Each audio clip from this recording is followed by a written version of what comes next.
मेरे सभी प्रिय नौजवान साथियों, प्रसिद्ध भागवताचार्य अनिरुद्धाचार्य जी की जन्म कुंडली का टू द पॉइंट विश्लेषण। प्रिय साथियों, मैंने अपने अनुभव के आधार पर लगभग 3 या 4 दिन पूरी तरीके से इस कुंडली को मैंने प्रैक्टिकली जांचा परखा है। उसके बाद मैंने उसका एनालिसिस करने का मन बनाया है। प्रिय दोस्तों, आज से लगभग 1 वर्ष पूर्व बेंगलोर में मैं इनकी कथा में गया था, जहाँ से मैंने इनकी डेट ऑफ बर्थ, इनका टाइम सौभाग्यवश प्राप्त किया है। साथियों, इनका जो जन्म है वह है 27 सितंबर 1989, 9:12 PM, जबलपुर, मध्य प्रदेश। यह किसी से छिपा नहीं है मित्रों कि अनिरुद्धाचार्य जब भागवत सुनाते हैं और जब भजनों का आनंद वह लेते हैं तो कोई व्यक्ति ऐसा नहीं रहता जो उनके आनंद में न डूबे। हजारों और लाखों की संख्या में भागवत प्रेमी उनके कथाओं का और उनके भजनों का आनंद लेते हुए YouTube चैनल पर अथवा टीवी पर देखे जा सकते हैं। दोस्तों, सबसे बड़ी यहाँ बात मैं आपको बता दूँ, मैंने जब इनकी कुंडली देखी, इससे पूर्व भी मैं अपने चैनल पर भगवान श्री कृष्ण जी की कुंडली डाल चुका हूँ। मैंने लगभग आज से 4 वर्ष पूर्व भगवान श्री कृष्ण की कुंडली डाली है। यह एक अनोखा और अद्भुत आश्चर्य ही है कि श्री कृष्ण भगवान की भी वृषभ लगन है और अनिरुद्धाचार्य जी की भी वृषभ लगन है। और अभी मैं आपके सामने समक्ष इनकी जन्म पत्रिका का टू द पॉइंट विश्लेषण करूंगा ही। साथियों, भगवान श्री कृष्ण की कुंडली में वृषभ लगन में पंचम भाव में उच्च का बुध था और सप्तम या षष्ठ भाव में, छठे भाव में 7 नंबर पर यानी कि स्वग्रही मूल त्रिकोण राशि में शुक्र था। बिल्कुल वही पुनरावृत्ति। और आपने देखा भी होगा कि इनका जो चेहरा है, इनका जो वर्ण है वह बिल्कुल कृष्ण वर्ण है और इनकी जो भाव भंगिमा है वह बिल्कुल भगवान श्री कृष्ण जैसी है। और वैसे तो कहते हैं जाकी रही भावना जैसी, प्रभु मूरत देखी तन तैसी। तो मैं तो इनको बहुत ज़्यादा फॉलो करता हूँ, मैं इनकी भागवत सुनता हूँ, तो मुझे तो इनमें बिल्कुल भगवान श्री कृष्ण के दर्शन होते हैं। तो आइए अपने सब्जेक्ट पर चलते हैं, देर ना करते हुए। सामने स्क्रीन पर इनकी जो डेट ऑफ बर्थ है वह मैंने बेंगलोर में एक भागवत कथा से प्राप्त की है, जो कि बिल्कुल एकदम ओके है। तो साथियों, 27 सितंबर 1989, 9:12 PM, जबलपुर, मध्य प्रदेश में इनका जन्म हुआ है। इनकी वृषभ लगन है और लग्न लॉर्ड की प्लेसमेंट मैंने बताया है 6 हाउस में। सबसे पहले इनकी डेट ऑफ बर्थ का लॉजिक देखते हैं। दोस्तों, 27 के मूलांक का लॉर्ड मंगल बनता है। सितंबर का जो लॉर्ड है वह भी 9 है मूलांक और उसका लॉर्ड भी मंगल बनता है। और 1989 को यदि हम मूलांक को जोड़ेंगे तो वह बनेगा 24 यानी कि शुक्र।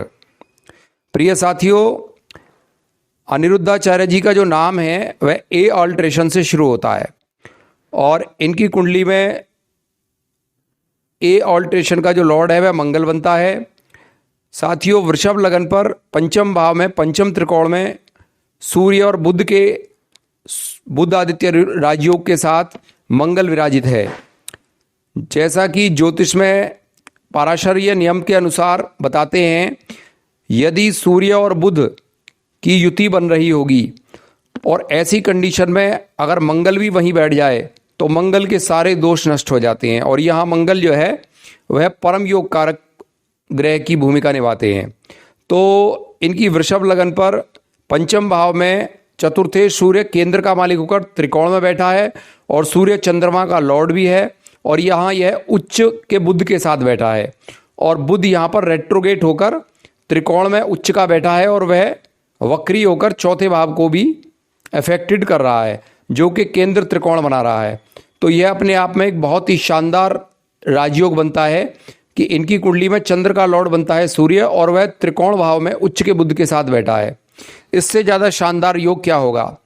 यही कारण है कि यह एक बहुत बड़ी संस्था को चलाते हैं, जहां पर लाखों गायों की यह सेवा करते हैं। बचपन से ही एक गौ सेवा के प्रेमी रहे हैं, और वहां बहुत सारे बुजुर्ग लोग भी इन्होंने हायर कर रखे हैं, और वहां पे वो रहते हैं, उनकी पूरी सेवा वहां पर की जाती है। तो दोस्तों, अनिरुद्धाचार्य जी की जो जीवन शैली है वह बहुत ही परोपकारी है, और अनेक कन्याओं का विवाह भी है वहाँ पर आश्रम में कराते हैं। तो इस प्रकार से इनकी कुंडली में और 4 चांद लग जाते हैं। तो जैसा मैं आपको बता रहा हूँ, 27 सितंबर 1989 को इनका जन्म हुआ है। तो डेट ऑफ बर्थ के अनुसार मंगल के मूलांक का ही इनका डेट ऑफ बर्थ है, और वही महीना है। तो मंगल इनकी कुंडली में पंचम भाव में सूर्य बुध के बुधादित्य राजयोग के साथ बैठकर अपने आप में एक बहुत ही प्रबलतम राजयोग बना रहा है। और यहाँ मंगल जो है वह लग्नेश शुक्र का शत्रु होने के कारण अकारक हो जाता है, लेकिन क्योंकि वह सूर्य से पूर्ण अस्त है। मित्रों, वृषभ लगन में मंगल 11 डिग्री में है और सूर्य 10 डिग्री में है। मात्र अंशात्मक दूरी है मात्र 1 डिग्री। तो अंशात्मक दूरी 1 डिग्री के होने के कारण मंगल यहाँ पर अस्त हो जाता है। तो जब भी कोई भी लगन पर कोई अकारक ग्रह अस्त हो जाता है तो वह परम योग कारक बन जाता है। तो एक तो सूर्य बुध के बुधादित्य राजयोग के कारण मंगल की परम योग कारकता मानी जाएगी। दूसरा, मंगल सूर्य से अस्त भी है और वह अकारक है, तो यहाँ मंगल परम योग कारक हो गया। तो जैसा कि आप देख रहे हैं कि इनके नाम का जो लॉर्ड है, यानी मेष राशि बनती है अनिरुद्धाचार्य नाम से, और उसका जो लॉर्ड है मंगल, वह कितने सारी योग कारकता को प्राप्त किए हुए है। तो यह कुंडली का एक बहुत ही माइलस्टोन है। दूसरी बात, इनकी कुंडली में क्योंकि यह भागवत वक्ता हैं, तो सबसे पहले रिलीजियस एक्टिविटीज़ को देखा जाएगा। तो इनकी कुंडली में नवम भाव में उच्च का राहु, परम मित्र भाव का राहु बैठा हुआ है, शनि की राशि में है। तो शनि की राशि में लगभग राहु को बहुत अच्छा माना जाएगा। और जो राहु का डिस्पोजिटर है, राहु तो यहाँ धर्म कर्म के भाव में बैठा ही है, लेकिन यह धर्म कर्म के भाव में बैठकर राहु इनको इतना ज़्यादा भागवत प्रेमी कैसे बना रहा है, भागवत कथा वाचक कैसे बना रहा है, इसकी महज एक वानगी है जो मैं आपको बता रहा हूं। राहु का डिस्पोजिटर यहां पर शनि बनता है, और शनि वृषभ लगन में परम योग कारक ग्रह की श्रेणी में आता है। वह केंद्र और त्रिकोण का मालिक होकर अपने कारक भाव अष्टम भाव में विराजित है, और वहां दैवीय कृपा के और भाग्य के नैसर्गिक कारक ग्रह गुरु की सप्तम दृष्टि से वह दृष्ट है। तो यहाँ वृषभ लगन में परम योग कारक शनि बनते हैं, और उस शनि पर भाग्य के नैसर्गिक कारक ग्रह जो कि रिलीजियस एक्टिविटीज़ को भी दर्शाते हैं, देवगुरु बृहस्पति की 7वीं एस्पेक्ट पड़ रही है, जो कि इनको परम योग कारक स्थितियों से नवाज रही है, और यह बता रही है कि यह भक्ति में बहुत श्रेष्ठता को प्राप्त करेंगे। दूसरी बात, यही शनि इनकी कुंडली में नवमांश में, मित्रों इनका जो नवांश है, नवांश क्या होता है? नवांश है कुंडली का 9वां अंश, यानी कि कुंडली का भाग्य। 9वां जो भाव होता है वह भाग्य होता है, तो नवांश कुंडली को हम भाग्य मानते हैं। तो नवांश कुंडली में भी शनि इनका अपने कारक भाव 6ठे भाव में बैठा है, और उस पर भी गुरु की 7वीं एस्पेक्ट है, यानी कि कई पूर्व जन्मों से यह संत बने हुए आ रहे हैं, और इनको जो है कूट कूट कर रिलीजियस एक्टिविटीज़ और भागवत कृपा से नवाजा गया है कुंडली में। तो साथियों, अब हम इनकी कुंडली में देखते हैं कि इनका जन्म जो है वह बुध के दिन का है। जैसा कि आप जानते होंगे, मेरी कुंडली में भी आप देख सकते हैं, भगवान श्री कृष्ण का जन्म भी बुध के ही दिन का था, और उनकी भी वृषभ लगन थी, और पंचम भाव में उच्च का बुध था। और बुध यहाँ पर रेट्रोगेट हो गया है, और बुध जैसा शुभ ग्रह जो कि सूर्य के साथ बुधादित्य राजयोग बना रहा है, वह इनके जन्म दिन को दर्शाता है, यानी इनका जन्म जो है बुधवार के दिन का है।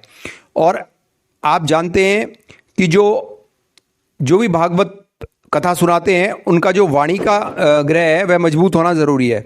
मित्रों, इनकी कुंडली में वृषभ लगन में द्वितीय स्थान में देवगुरु बृहस्पति वाणी स्थान में बैठे हैं, और देवगुरु बृहस्पति जहां बैठे हैं उनका डिस्पोजिटर उच्च राशि में पंचम भाव में बैठा है, जिसकी लाभ पर उच्च दृष्टि है। तो यह बता रही है कि यह एक गजब की वाणी इनको मिलेगी, और उससे यह पूरे संसार को अपनी मोहपाश में, वाणी के मोहपाश में ये सभी को अपना बना लेंगे। तो इस तरीके की जो इनकी कुंडली है वह बताती है। अब इनकी कुंडली में हम कुंडली की जो सशक्तिकरण है उसके लिए इनकी सूर्य कुंडली, चंद्र कुंडली और लग्न कुंडली पर नज़र डालते हैं, जो कि बताएगी कि कितनी बलवान है। दोस्तों, इनकी कुंडली में लग्नेश शुक्र 6 हाउस में स्वग्रही बैठे हैं, जो कि अपनी मूल त्रिकोण राशि में है, और वही शुक्र इनकी कुंडली में नवांश में वृषभ राशि में बैठे हुए हैं, जिनकी भाग्य पर दृष्टि है। तो जब शुक्र जैसा लग्जूरियस लाइफ वाला ग्रह स्वग्रही बैठेगा, जो कि लग्न में भी बैठा है, नवांश में भी बैठा है, तो यह अपने आप में एक बहुत ही अल्ट्रा एक्स्ट्रा ऑर्डिनरी कुंडली हो जाती है। इसके बाद इनकी कुंडली में जो फेम नेम का कारक ग्रह है वह सूर्य है, और वह इनकी लगन चार्ट में उच्च के बुध के साथ पंचम भाव में बैठा है, और नवांश चार्ट में वह वाणी स्थान में उच्च का होकर बैठा है, और बल्कि परम उच्च स्थिति में है, क्योंकि सूर्य इनका वाणी स्थान पर उच्च का है और वह मेष के मंगल के साथ बैठा है, यानी सूर्य का डिस्पोजिटर मंगल भी वहीं बैठा है। तो यह बहुत योग कारक स्थितियां हो गई, और यह बता रही हैं कि इनका जो नेम और फेम होगा वह इनकी वाणी से होगा। तो भागवत प्रेमी हैं और वाणी बोल से ही जो है यश और भगवान की यश गाथा का गान करते हैं। इसके बाद दोस्तों, इनकी कुंडली में चंद्रमा जो है वह वर्गोत्तम भी है और दिग्बली भी है, क्योंकि चंद्रमा इनका 4th हाउस में बैठा है, तो वह दिग्बली हो जाता है। और चंद्रमा जो है इनकी कुंडली में वर्गोत्तम भी है, यानी नवांश में भी सिंह राशि का ही चंद्रमा है, और लगन चार्ट में भी चंद्रमा का डिस्पोजिटर सूर्य उच्च के बुध के साथ है, जो कि केंद्र का मालिक होकर त्रिकोण में बैठा है, और नवांश कुंडली में भी वह चंद्रमा से नव पंचम होकर उच्च राशि में परम उच्च स्थिति में है। तो यह अपने आप में भूरी भूरी प्रशंसा करनी होगी कि परम कृपालु माननीय श्री अनिरुद्धाचार्य जी भागवत वक्ता की कुंडली बहुत ही एक्स्ट्राऑर्डिनरी है। और एक विशेष बात है कि चंद्रमा जो है इनका शुक्र के नक्षत्र में है, और शुक्र इनकी कुंडली में आप जानते हैं चंद्रमा भी और शुक्र भी, वह दोनों बहुत ही ज़बरदस्त हैं। इसका जो एक उदाहरण है वह इनकी पर्सनैलिटी से भी मिलता है।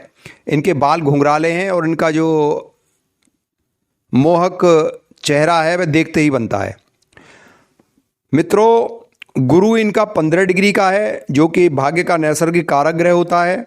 शनि इनका 13 डिग्री का है, वह भी युवा स्थिति में है, गुरु भी युवा स्थिति में है। और शुक्र इनका 23 डिग्री का है, जो कि बहुत ज़्यादा खराब डिग्रियों में नहीं है। और चंद्रमा खुद इनका युवा है, जो कि 15 डिग्री का है। सूर्य इनका 10 डिग्री का है, और मंगल इनकी कुंडली में 11 डिग्री का है। तो सभी ग्रहों की जो डिग्री वाइज कैपेबिलिटी है वह भी बहुत शानदार है। इसके बाद राहु इनकी कुंडली में भाग्य स्थान में ज़रूर बैठा है, और भाग्य स्थान में यदि कोई राहु जैसा पापी ग्रह बैठ जाए तो वह व्यक्ति को नास्तिक बनाता है। लेकिन क्योंकि राहु का जो डिस्पोजिटर है शनि, उस पर देवीय कृपा के ग्रह गुरु की दृष्टि है, इसलिए इनको परम धार्मिक बनाया। सॉरी। इसके बाद मित्रों, राहु जो है वह लगन से नमा भी है, लेकिन वह चंद्रमा से उपचय स्थान में है। तो इस कारण से राहु भी इसमें कुंडली में, जो कि कलयुग का राजा ग्रह है, वह भी परम योग कारक बन जाता है। और वह परम योग कारक इसलिए भी बन जाता है कि वह वृषभ लगन में कन्या राशि का आधिपत्य रखता है, यानी राहु की कोई स्वतंत्र राशि नहीं होती, लेकिन राहु को कन्या राशि में स्वग्रही माना गया है। तो इस प्रकार यह राहु जो है पंचमेश होकर एक त्रिकोण का मालिक होकर दूसरे त्रिकोण में बैठा है, और यह योग कारक शनि की राशि में भी है। तो यहाँ राहु भी शानदार है, और राहु इनका 29 डिग्री का होकर आत्म कारक भी है। तो आत्म कारक ग्रह का भाग्य स्थान में बैठना, और उसका जो डिस्पोजिटर है शनि, उस पर लगन चार्ट में भी गुरु की दृष्टि होना और नवमांश में भी गुरु की दृष्टि होना, यह इनकी कुंडली के माइलस्टोन साबित हो रहे हैं। दोस्तों, अब वर्तमान में इनकी कुंडली में देखें कि इनकी महादशा क्या कहती है, तो 3 अक्टूबर 2021 से और 3 अक्टूबर 2028 तक इनको मंगल की महादशा होगी। वर्तमान समय में इनकी मंगल की महादशा चल रही है और मंगल इनकी कुंडली में, जैसा कि मैंने बताया है, लगन चार्ट में पंचम भाव में सूर्य बुध के साथ बैठा है।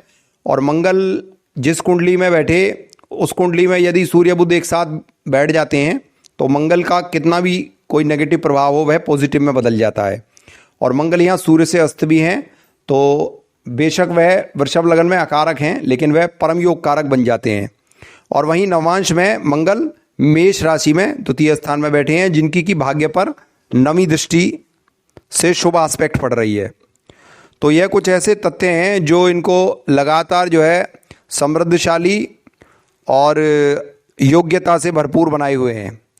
तो दोस्तों, जैसा कि मैंने आपको अभी पूरे टू द पॉइंट अनिरुद्धाचार्य जी की कुंडली का विश्लेषण किया है, यह एक बहुत ही रोचक विषय था।